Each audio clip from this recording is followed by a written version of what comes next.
Blood, are you smoking in a submarine right now? That can't possibly be allowed. Valor. Duty. Leadership. Medal of Honor, Allied Ass. Let's start with the positives, because God knows there aren't many of them. And I do have a very generous list of negative things to say right off the bat. The main positive is that you now move around while shooting. Kinda.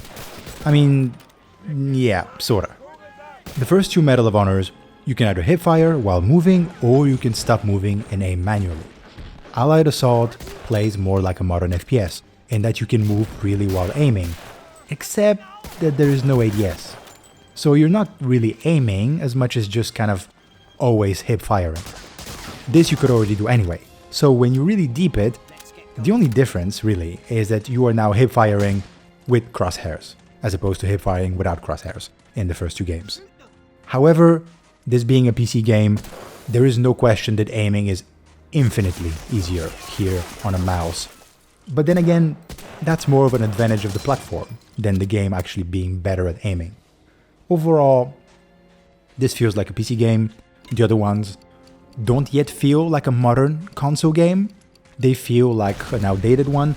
This, in terms of handling, kind of feels like a shitty Counter-Strike, which I suppose is a good thing, because, you know, Counter-Strike has like the most fundamental bare bones FPS mechanics that simply work.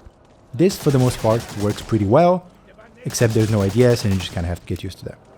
Now, there are other positives, which I will get to, maybe, but the first, say, hour or two that I played this game felt pretty overall negative to me, so I'm gonna start with that.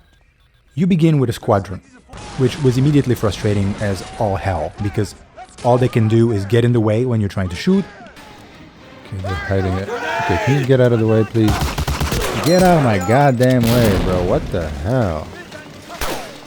Or just plainly walk past enemies without engaging them, and so leaving you to deal with someone shooting you in the back if you make the mistake of assuming they actually know what the hell they're doing. Okay, they're gonna be over here. Whoa, whoa, whoa, whoa. Wait, what? I thought he was with me. What? They just walked past him. Literally just walked past the guy, left him there, and he's waiting for me. Bro, do your job.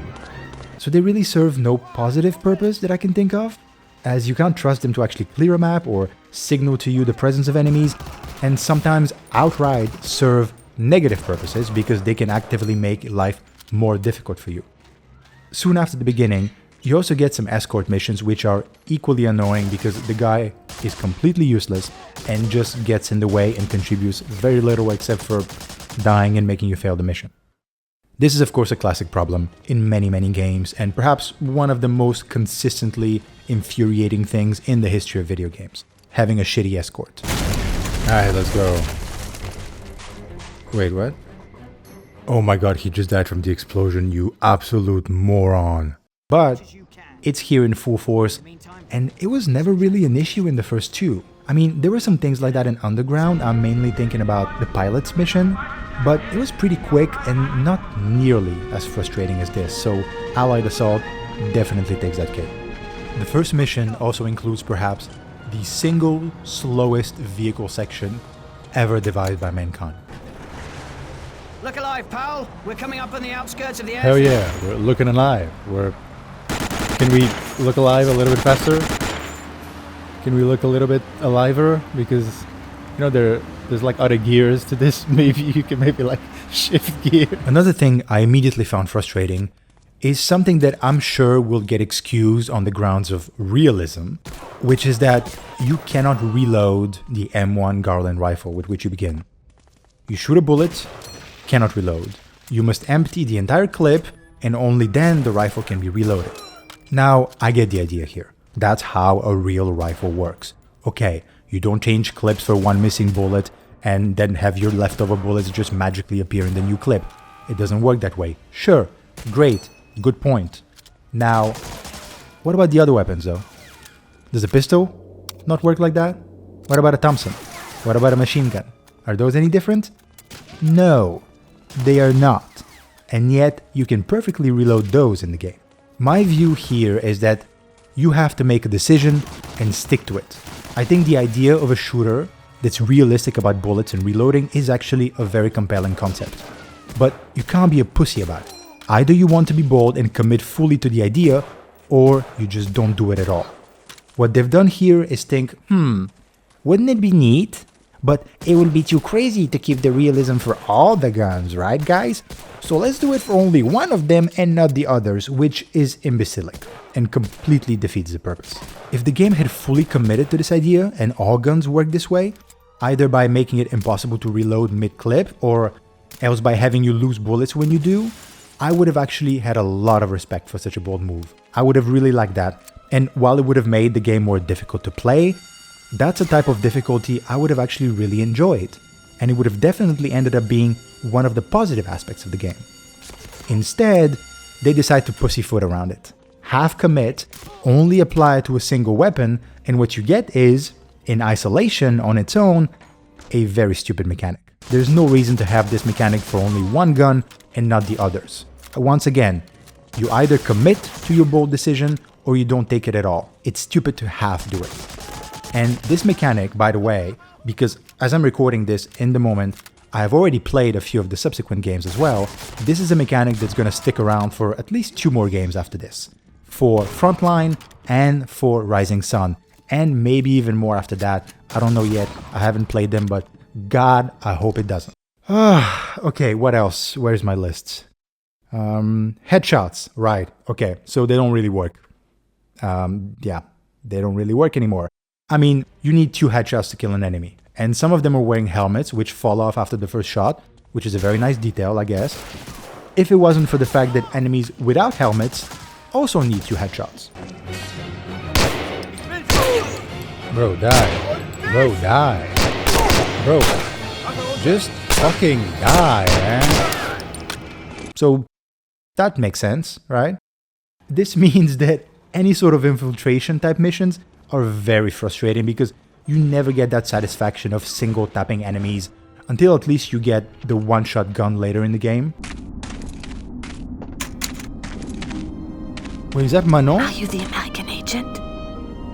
Hell yeah. You didn't have too much trouble getting here, I hope. That's my girl. That's my You girl. won't want to use those guns you are carrying. They make far too much noise. Hell yeah, girl. She gets me.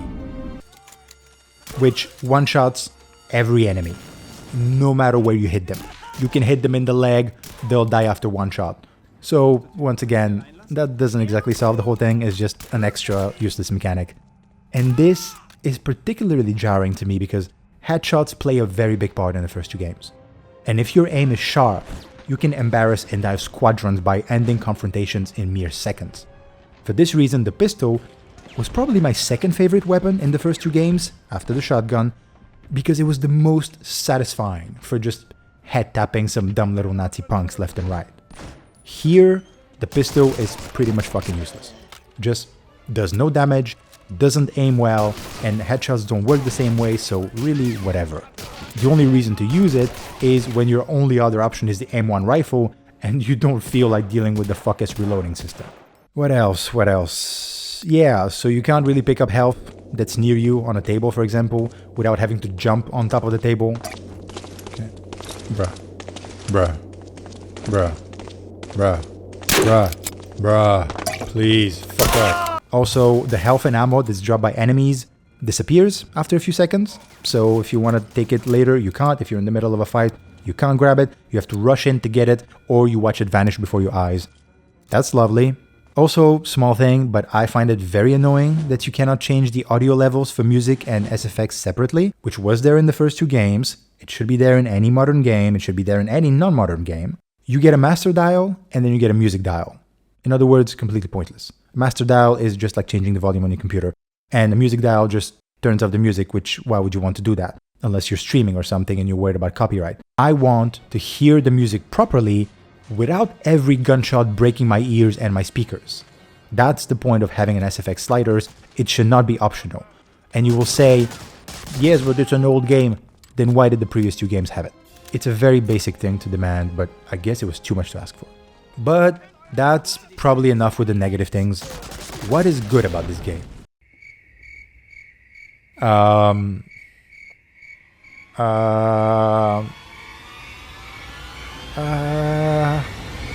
Omaha? Oh, right. Omaha. Okay. Omaha was actually very cool. Damn. Is this gonna be hype? I feel like this is gonna be hype.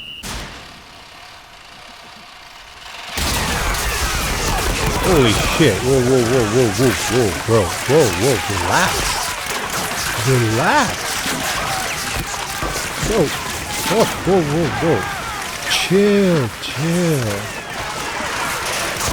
We're just here for a chat. Holy fuck, bro. What the hell? I don't know if any games had done this before or if this was the first, but I'd have to assume that it's the first just by the fact that it became a bit of an iconic scene that defined the game. This is the Omaha Beach game. The game with the famous Omaha Beach segment, right? Well, yes and no. This is the game with the Omaha Beach landing scene, and it is fantastic.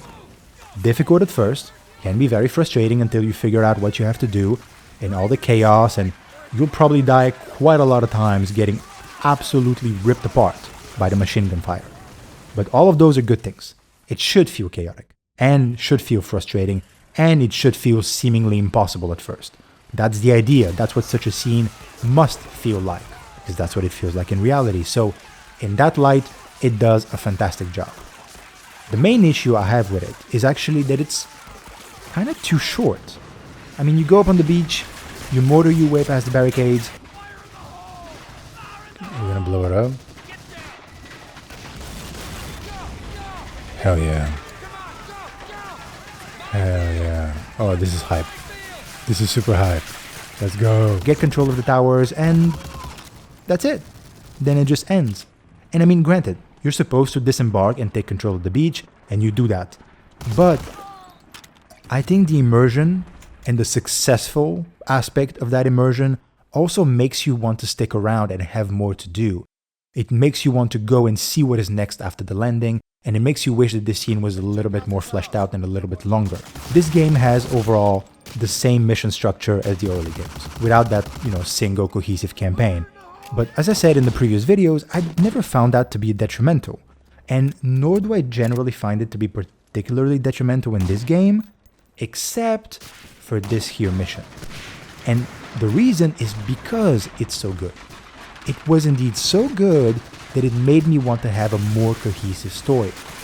I enjoyed that landing that I wish we could have gone on after that and done the rest of the campaign from here. Instead of teleporting in to Omaha from something else, doing a quick Omaha landing, and then teleporting away to something else again. The successful nature of this mission actually highlights how much nicer it would have been to have a more cohesive campaign, which is something I never felt in the first games, and I suppose I can't hold it too much against this one, because what I'm saying is the scene is so good it makes me want to have more of it, so that's a positive thing. But I'm starting now at this point to crave a little bit more than what the game has been giving me. And granted, I'm speaking from the bias of having played the games back to back. So I didn't mind this in the first one, I didn't mind it in the second one. By the time of the third, maybe I start minding it. If somebody hops into the third, maybe they don't have that problem because they haven't just played the first two.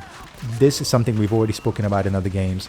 When you play a series back to back like this, it's not the same experience that the average player is going to have hopping into one of these games. Because they're hopping in blind, and you're hopping in with all the baggage that comes from having played the series this far, with all the comparison and all of that. So yes, it's good to play the series so that you get context and all that, but also certain things can become frustrating at length when you've played them so much. That is something to keep in mind. But this is also why I feel like remembering this game as the Omaha Beach one is either a little disingenuous or at the very least mostly about nostalgia, since that's the part that really sticks out, right? Problem is, that's like a 30-minute mission at most if you die a bunch of times, because it can really be a 10-minute mission, and then you have like 10 hours of other stuff in this game. And frankly, much of that other stuff is very far from being stellar. So when nostalgia brings this game back to your mind and you're like, oh yeah, that's the one that had the Omaha landing and was so cool, you're talking about 5% of the game. And then the other 95 is really not that good and never quite reaches that high. So it's very nice, and it's, you know, it's commendable that the game has any sort of peak high enough to make it that memorable. But fact is, the rest doesn't really follow. This is kind of like an album that has one incredible song in it. And you remember it, oh yeah, that's the album with that song. And one day you go play it from start to finish, and you get through like 7 songs, and you're like, what the fuck is this, bro? Where's the good song? Then the good song plays, you really like it, and then you have to sit through another 6 mediocre tracks. That's kind of how this feels. In case I've forgotten to mention this, I am not enjoying myself right now. This is, I guess, I don't know, maybe they think it's immersive. It feels odd to complain about this in an old game, because it's like, well, but you know, old games don't hold your hand, you just have to figure it out. I don't like that it gives me no indication of where I have to go. I don't want a quest marker, I don't want a mini map, but I have a compass, right? It's at the top of my screen and it serves absolutely no purpose. Since the first game it's been there, serves no purpose whatsoever. You can tell me, you know, one of the cannons is northwest, another one is southeast, and let me figure it out. Okay, that gives me like a very rough direction and I have to figure it out. That's good. Just putting me in the middle of like a big ass empty map where everything looks exactly the same, and I just have to walk around like identical trees for 40 minutes trying to find something, and then once I found it, I'd have to find another one of it, and then once I found the other one of it, I have to find the exit. I'm sorry, this is not fun. And like this environment it's a really cool environment, you know, but it was cool for like 3 minutes. Okay, let's be generous. It was cool for 10 minutes because oh, it's vibey, we're in the snow. Okay, after 45 minutes and it's all the fucking same and nothing is happening, it starts not being so vibey anymore. It gets to a point, you know, it just gets to simply a fucking point. And right now,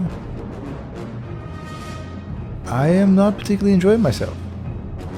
Even though I love snowy missions usually, and I like a stealth sniper silencer mission, I love that. But this is not fun right now.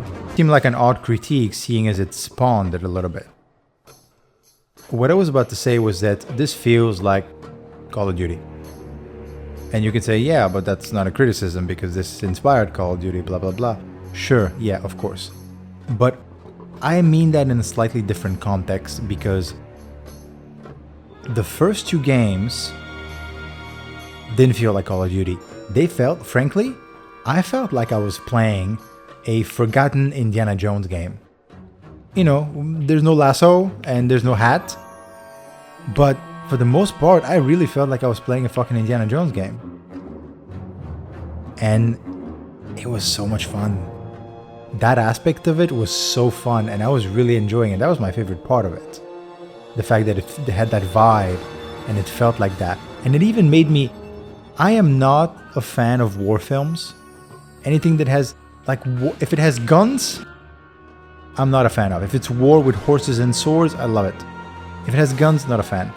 So, Second World War films, really not my thing.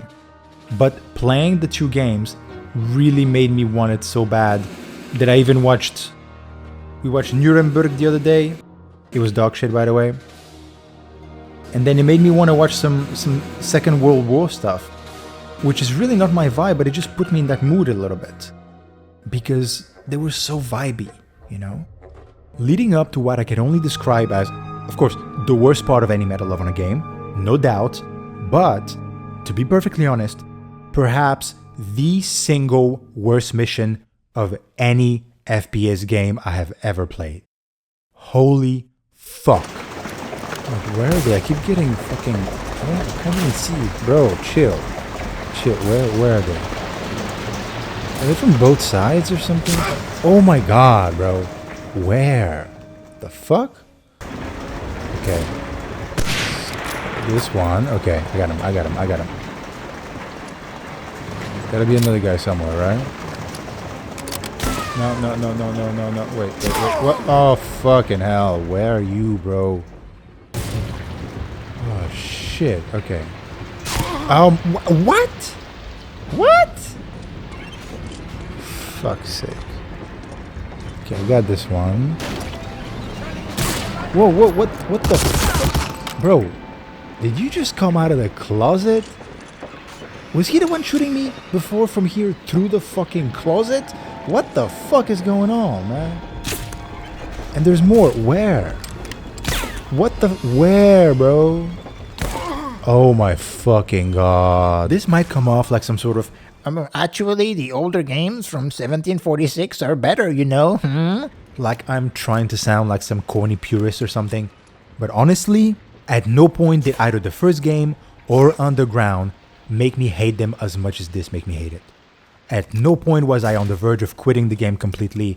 At no point did they frustrate me to a point of quasi non-return. And remember please that when you die in Medal of Honor 1 or Underground, you start the entire whole ass level over. There is no saving of progress. So you can imagine how frustrating that can be when you do everything right and end up getting hit with a fucking RPG right before finishing the mission, and now you have to do everything over again. That's very frustrating. And yet, even that only pales in comparison to how fucking awful this mission is. I can quick save with F5 whenever I want in this game, and I still hated this infinitely more than anything in the previous two games combined. It begins as a sniper mission, then becomes a tank mission, and it is actually astonishing that not a single part of it is any fun whatsoever. I would rather be playing World of Tanks right now. I would actually rather be playing World of Tanks right now. That's how dire the situation is. It's a tank driving mission with sniping that ends in the defense of a bridge by ordering aerial bombings of planes that are gonna fly over and destroy the enemy tanks for which you're marking the locations. On paper, it sounds great, but every single part of it was more dog shit than the last. And it culminates in probably the single worst gaming section I've played all year. And I don't mean 2026 that just started, I mean from a year ago until now. I do not remember the last time I hated something this much. That frustration actually started with the ending of the previous mission, when you have to escape from some place you infiltrate, and enemies are just made to infinity spawn behind you along with a bunch of dogs, and they just come at you and come endlessly over and over again. Where is it? Did I get him? Bro, I killed you. I killed you and there was no one there. Where the fuck did you come from? I'm so fucking sick of this. Okay. Oh, more. Yeah, sure. Yeah, more. Okay. You die too. Any more gonna spawn? Out of the fucking blue? Bro, I am tired of this shit in this game. There's no one here.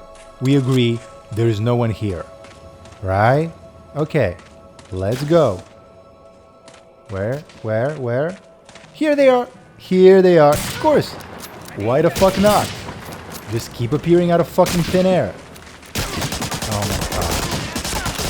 Fuck off. Piece of shit. Okay, any more? Can I finally finish this fucking level? I can't see shit. They're in the bush. I cannot see a fucking thing.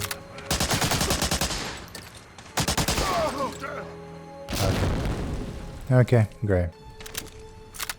There is no one. I've killed everyone. Let's try again, please. No, here they are. Here they are, of course. So on one side, I have invisible cunts that are just kind of hidden in bushes. And here they just keep coming. Endlessly and endlessly. Fucking hell. Okay, I got this one. One more. I got him. Okay, good. No. What the fuck off, you stupid fucking mutt. My god. Okay, this has to be the finish line, right? Last guy, I got him. Oh my fucking god, it was a dog.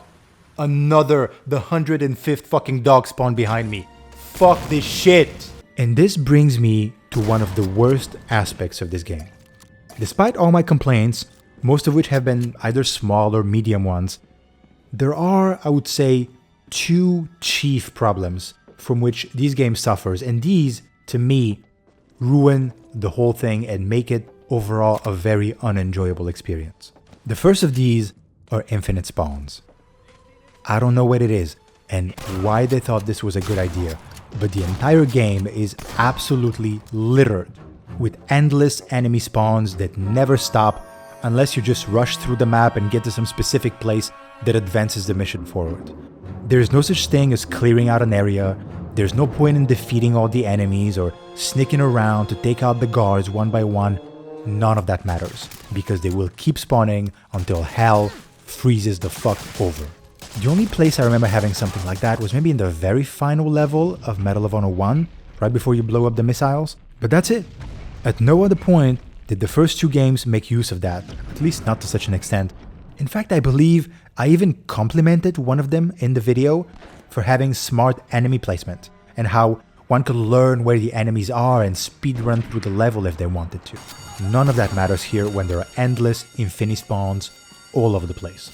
And okay, sure, they want it to be action-packed, run and gun and blah blah blah, all that bullshit. But you can achieve those things by simply creating intelligent levels that have structure to them, that push you into certain types of confrontations, that inform your approach to missions, and so on. This is possible by means of something called not being a dumbfuck. But the devs here opted for another, much more popular approach, which is generally known as being a dumbfuck. Just sending hundreds of enemies at me doesn't make me feel like I'm in a dangerous situation. It doesn't increase the tension, it doesn't work to mount the pressure.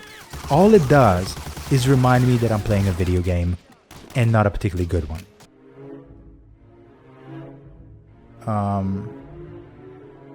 Medal of Honor 1 and Underground both had alarms like this. And when the alarm is triggered, you start aggroing everyone and everybody rushes to see what's going on, right?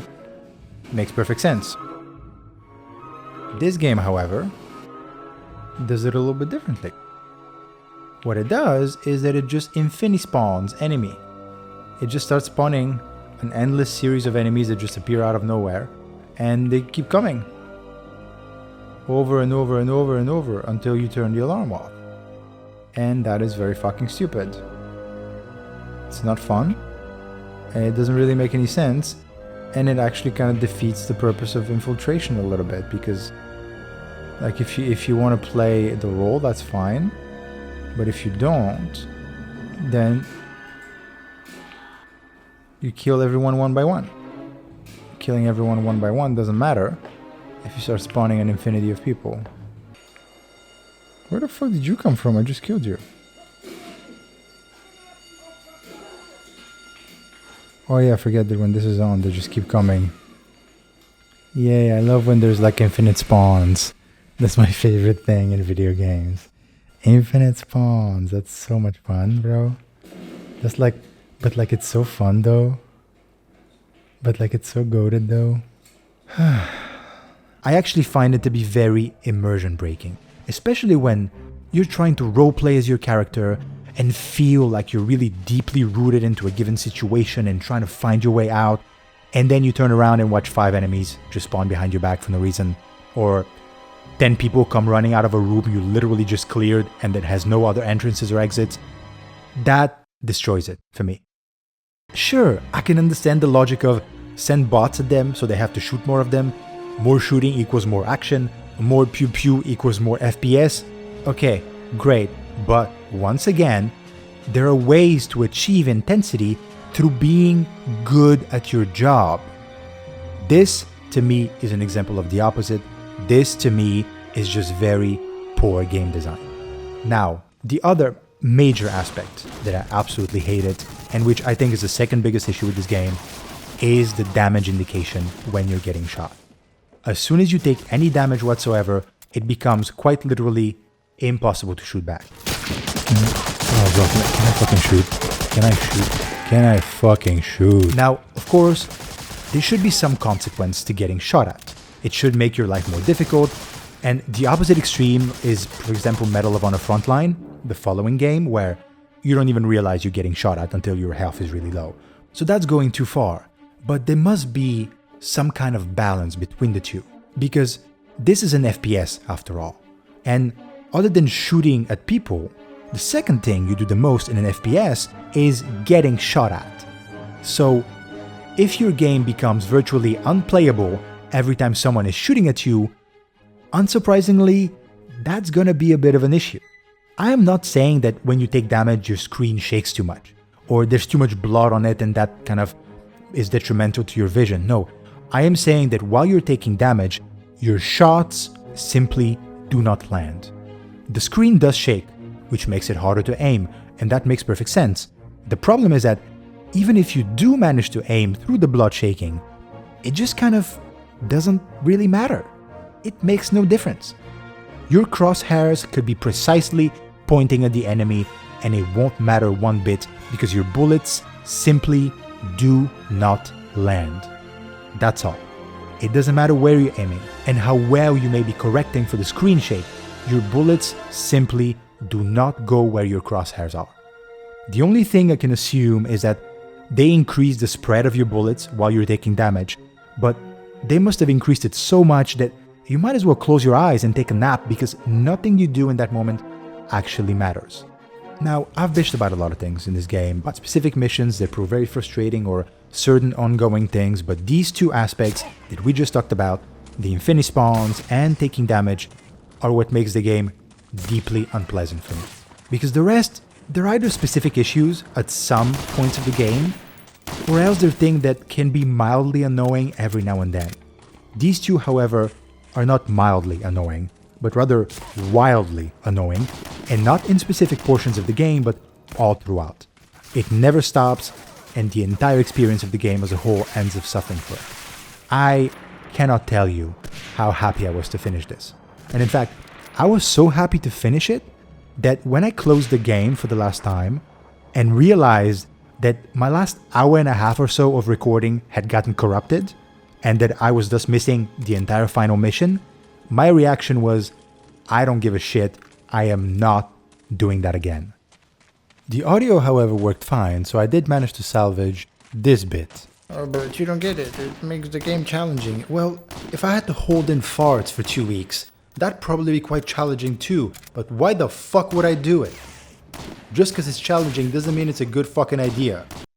And frankly, I think that one sentence wonderfully sums up my feeling towards the entire game as a whole. I don't give a shit. I am not doing that again.